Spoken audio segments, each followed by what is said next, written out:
Revolución Mexicana. Personajes clave. Para comenzar, es importante entender qué quiere decir revolución. Bueno, es un proceso por el cual el pueblo lucha y toma el poder, pero a veces de una forma agresiva, guiados por líderes revolucionarios. Debe ser un acto llevado a cabo por el pueblo en contra de quien esté en poder. En la mayoría, los gobiernos previos a una revolución no son democráticos, es decir, no hay votos o elecciones para elegir a quién queremos que nos gobierne y por cuánta cantidad de años debe de gobernar. Sin votos no hay democracia. El día de hoy vamos a hablar de dos personajes claves en la Revolución Mexicana. Uno de ellos es Francisco Ignacio Madero González y su hermano Gustavo Adolfo Madero González. Francisco Madero nació el 30 de octubre de 1873 y fue el primero, o sea el primogénito, de 16 hermanos. Sus padres fueron Francisco Evaristo Madero y su madre Mercedes González Treviño. Sus abuelos paternos Evaristo Madero Elizondo y su abuela Rafaela Hernández Lombraña.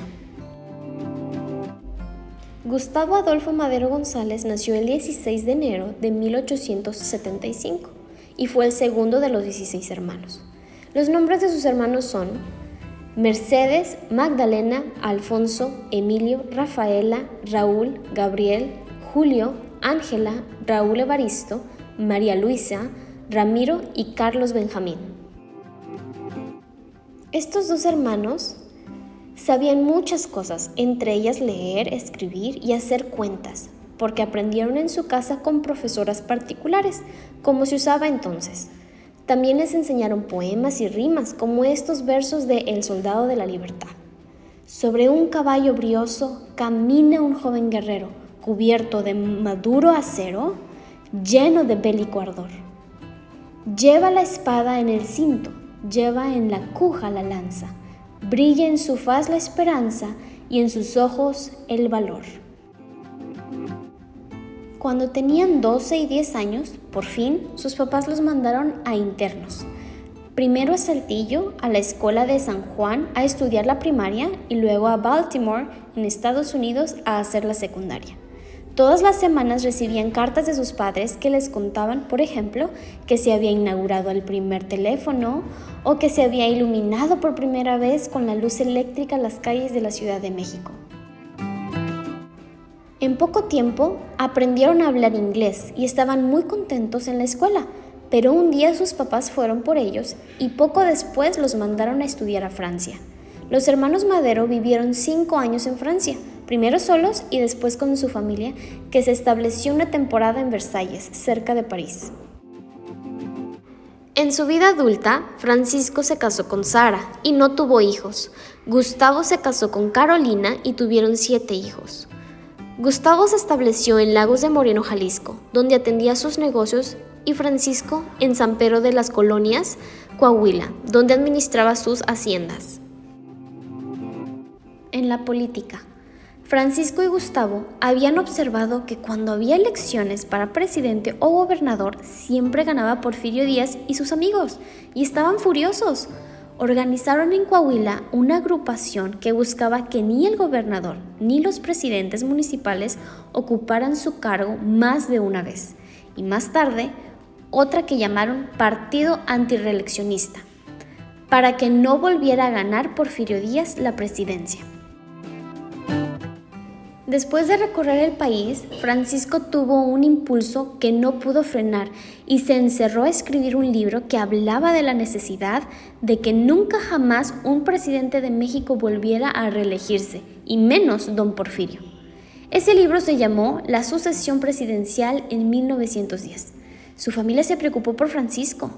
Temía que Porfirio Díaz lo mandara a apresar, pero este declaró en una entrevista que el pueblo mexicano ya estaba preparado para escoger y cambiar a sus gobernantes, y que se iba a retirar terminando ese periodo presidencial porque iba a cumplir ya 80 años. El candidato del partido antirreeleccionista fue Francisco, pero ganó otra vez don Porfirio. A Francisco lo metieron a la cárcel en San Luis Potosí, de donde escapó vestido de mecánico. Llegó a la estación del ferrocarril y subió a un tren que iba hacia el norte. Así cruzó la frontera y llegó a San Antonio, Texas. En San Antonio hizo un plan para levantarse en armas y desconocer la reelección del Porfirio Díaz, anular las elecciones y convocar a una nueva. El triunfo. Gustavo, mientras tanto, apoyó en todo lo que podía a su hermano Francisco y ayudaba a su cuñada Sara. Viajó a Estados Unidos y consiguió un préstamo importante de dinero para la lucha contra el presidente Díaz. Estaba preocupado por el futuro. Si el plan de su hermano salía mal, tendrían que irse del país para siempre.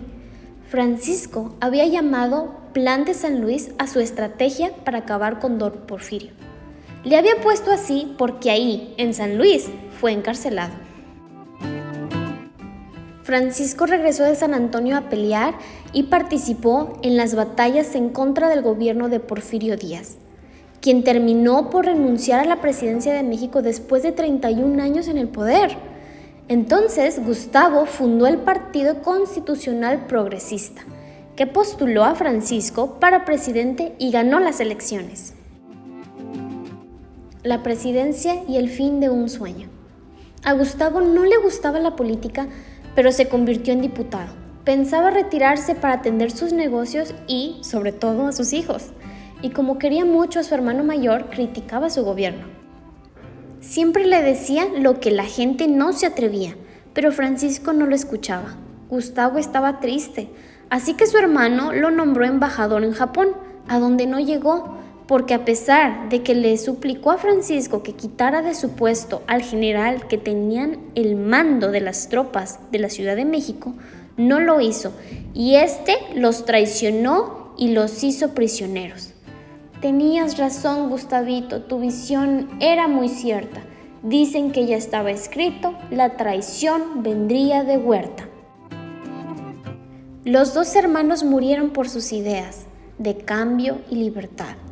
Francisco fue quien, con sus ideales, inició la Revolución Mexicana y por eso le llamaron el apóstol de la democracia. El sueño de los hermanos Madero se hizo realidad. Gracias a ellos, nunca más un presidente de México ha vuelto a reelegirse y hubo un cambio para todos los mexicanos. Ay, Francisco, mi esperanza, tú le diste a mi país la anhelada democracia. Jamás otra reelección, gris. ¿Quién fue Porfirio Díaz? Nació en Oaxaca en 1830. Luchó al lado de Benito Juárez contra los franceses y participó en la famosa batalla del 5 de mayo de 1862.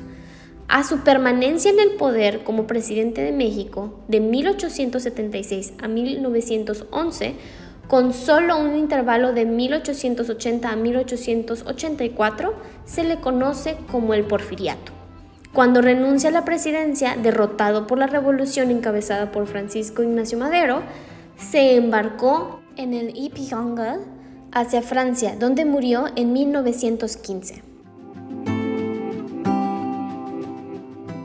Sufragio efectivo, no reelección.